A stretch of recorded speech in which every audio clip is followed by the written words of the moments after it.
नमस्कार मित्रों, मैं गौरव मेहता स्वागत करता हूं अपने YouTube चैनल जेन्युइन एस्ट्रोलॉजी में। और आज हम बात करेंगे साढ़े साती के बारे में, तो वीडियो को एंड तक ज़रूर देखें। मित्रों, सबसे पहले आपको मैं यह समझाने की कोशिश करूंगा कि साढ़े साती को अपने लग्न से देखना चाहिए या चंद्र राशि से देखना चाहिए। बहुत से लोग कंफ्यूज रहते हैं कि लग्न से देखें या चंद्र राशि से देखें। तो मैं आपको यहाँ पर बताऊँगा साढ़े साती को हमेशा चंद्र राशि से ही देखा जाता है। चंद्र राशि में आपको बता देता हूँ क्या होती है। जब एक बच्चे का जन्म होता है उस समय आपकी जन्म के समय चंद्रमा जिस भी 1 से लेकर के 12 नंबर तक की राशि में होता है वह आपकी जन्म राशि और चंद्र राशि कहलाती है। उदाहरण के तौर पर वर्तमान समय में धनु राशि वालों के लिए शनि की साढ़े साती का अंतिम चरण चल रहा है। कैसे अंतिम चरण इसीलिए चल रहा है क्योंकि शनि अब धनु राशि में नहीं है, मकर राशि में है, वर्तमान में चल रहे हैं। तो मकर राशि यानी कि चंद्र राशि धनु से दूसरे भाव में चल रहे हैं। तो जब वह कुंभ राशि में जाएंगे तो धनु वालों के लिए अंतिम चरण समाप्त हो जाएगा। मित्रों, इसको हम साढ़े साती इसीलिए कहते हैं क्योंकि एक राशि में शनिदेव 2.5 साल रहते हैं। तो उदाहरण के तौर पर शनिदेव धनु राशि वालों के लिए ही ले लेते हैं। धनु राशि से 12वें भाव में यानी कि वृश्चिक राशि में जब शनिदेव 2.5 साल चले थे तो वह प्रथम चरण था धनु राशि वालों के लिए। जब धनु राशि में आपके जन्म के चंद्रमा के ऊपर से ही शनिदेव चले थे यानी पिछले दिसंबर 2019 तक, तब वह जो चरण था वह साढ़े साती का दूसरा चरण था धनु वालों के लिए। अब शनिदेव मकर राशि में चल रहे हैं यानी कि चंद्र राशि से दूसरे भाव में, तो यह धनु वालों के लिए अंतिम चरण चलेगा क्योंकि चंद्र राशि से दूसरे भाव में मकर राशि यानी धनु से अगली मकर राशि आती है। तो इसीलिए यह जो साढ़े साती का अंतिम चरण चलेगा धनु वालों के लिए। ये उदाहरण के तौर पर मैं आपको समझा रहा हूँ।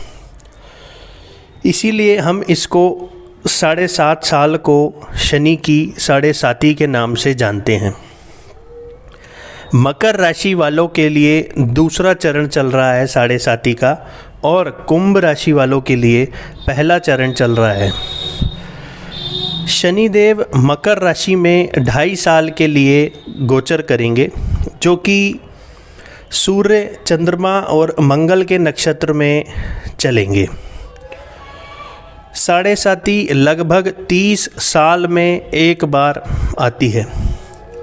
एक और महत्वपूर्ण बात यहाँ पर आपको बता देता हूँ, जिन लोगों के जीवन में दूसरी साढ़े साती आती है जो कि लगभग 50 साल की उम्र के बाद आती है, वो दूसरी साढ़े साती ज़्यादा प्रभावशाली होती है क्योंकि साढ़े साती में हमें अपने कर्मों का रिज़ल्ट मिलता है। और पहली जो साढ़े साती शनिदेव की होती है वह उसमें उतना दंड नहीं देते हैं। क्यों? क्योंकि उस समय में एक बच्चे में उतनी समझ नहीं होती है और वो पिछले जन्मों का लेखा जोखा जो होता है, जिस कारण पहली साढ़े साती इतनी कष्टकारी नहीं होती है। यही कारण है कि दूसरी साढ़े साती जो दूसरी आती है जीवन में वो ज़्यादा प्रभावशाली मानी जाती है। और काल पुरुष की कुंडली में शनि अगर दशम भाव के स्वामी, आपको जैसा पता होगा दशम भाव के स्वामी कुंडली में बनते हैं और एकादश भाव के स्वामी बनते हैं, यानी कि 10 नंबर जहाँ पर लिखा है उसके स्वामी और 11 नंबर राशि जो होती है उसके स्वामी काल पुरुष की कुंडली में शनिदेव बनते हैं और उसी के परिणाम हमें देते हैं, क्योंकि 10वां भाव कर्म का है और 11वां भाव उसके परिणाम का है। अधिकतर शनि की साढ़े साती कष्टकारी होती है, क्योंकि यहाँ पर शनिदेव अपने कर्मों का लेखा जोखा करते हैं। जो भी आपने किया है, झूठ बोला है, किसी को धोखा दिया है, किसी के साथ गलत किया है, किसी के साथ विश्वासघात किया है, किसी से रिश्ता तोड़ा है, इन सभी गलत चीज़ों का न्याय शनिदेव अपनी साढ़े साती में करते हैं।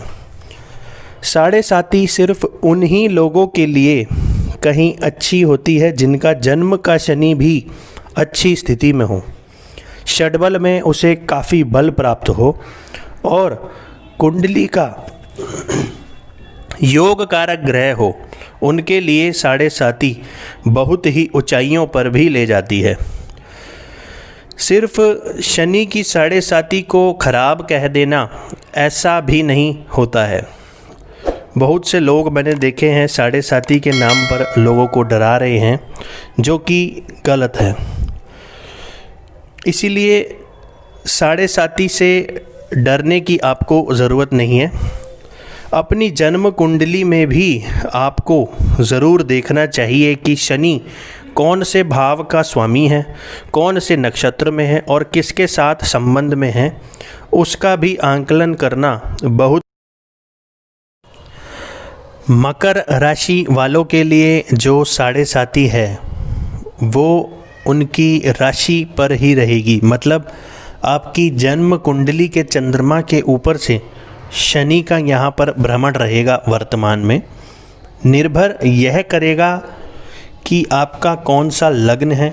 अगर जो आपका कर्क, वृश्चिक और सिंह लग्न हुआ तो यह साढ़े साती आपको कुछ मानसिक रूप से ज़्यादा चिंतित करती हुई चलेगी। जन्म कुंडली में जहाँ पर भी 10 नंबर लिखा है और वहाँ पर चंद्रमा आपका होगा तो आपकी मकर राशि कहलाएगी।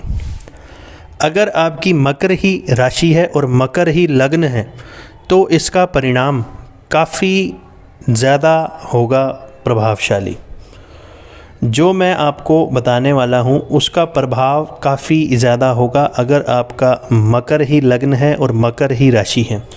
इसके विपरीत आपकी राशि मकर है पर लग्न कोई और है तो आपके लिए मैंने एक पहले वीडियो बनाया है, डिस्क्रिप्शन में लिंक है, आप जाकर के देख सकते हैं।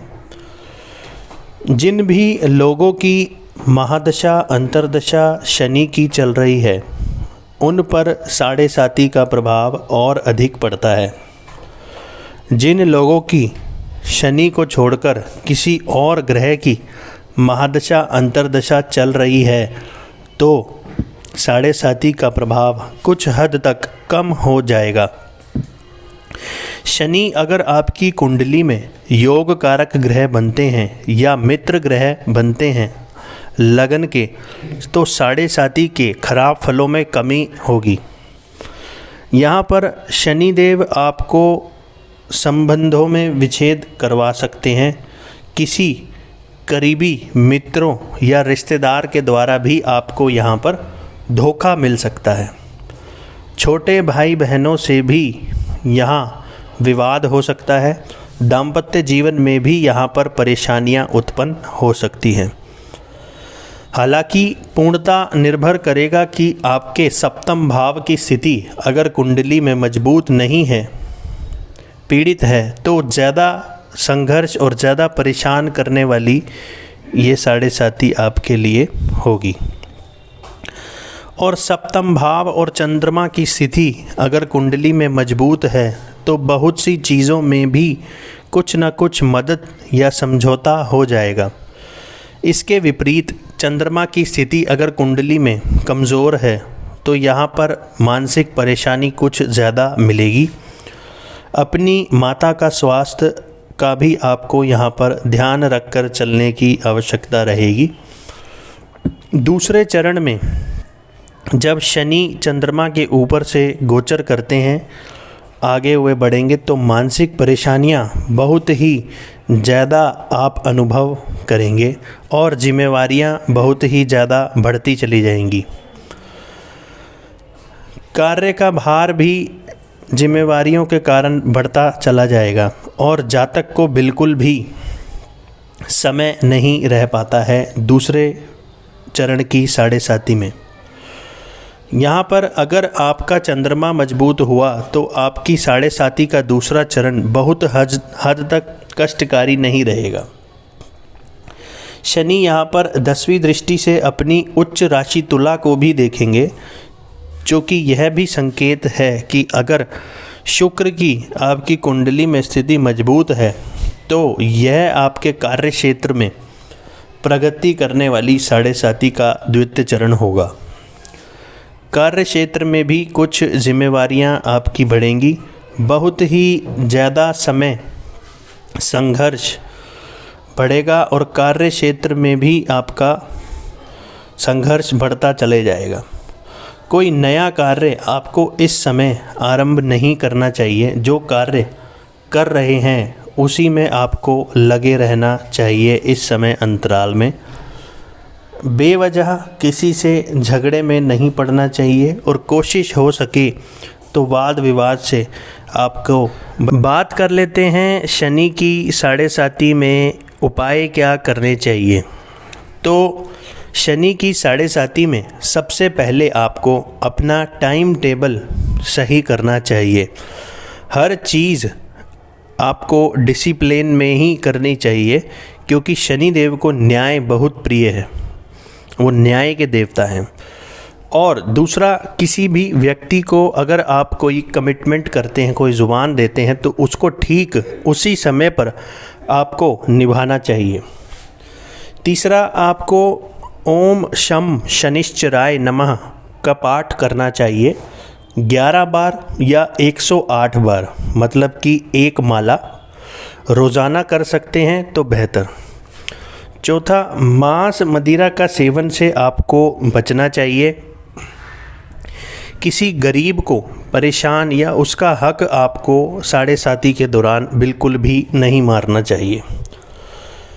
भगवान शिव की आपको आराधना करनी चाहिए, नमः शिवाय का जप करना चाहिए और मंगलवार को बजरंग बली जी को चोला, जिसे हम सिंदूर, चमेली का तेल, चांदी का वर्क लगाकर उनकी उपासना करनी चाहिए।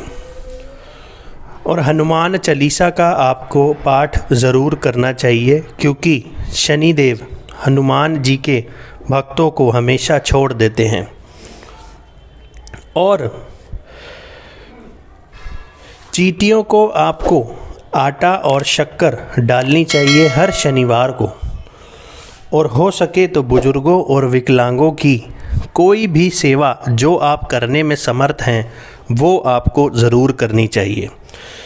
अगर ये सब उपाय आप करते हैं तो आप साढ़े साती के जो भी दुष्प्रभाव है उसमें ज़रूर कमी आएगी। तो मित्रों, वीडियो अगर आपको थोड़ा भी अच्छा लगा हो तो इसको लाइक करें, शेयर करें, ताकि जिन भी जातकों की साढ़े साती चल रही है उनके पास तक यह महत्वपूर्ण वीडियो ज़रूर पहुंच सके।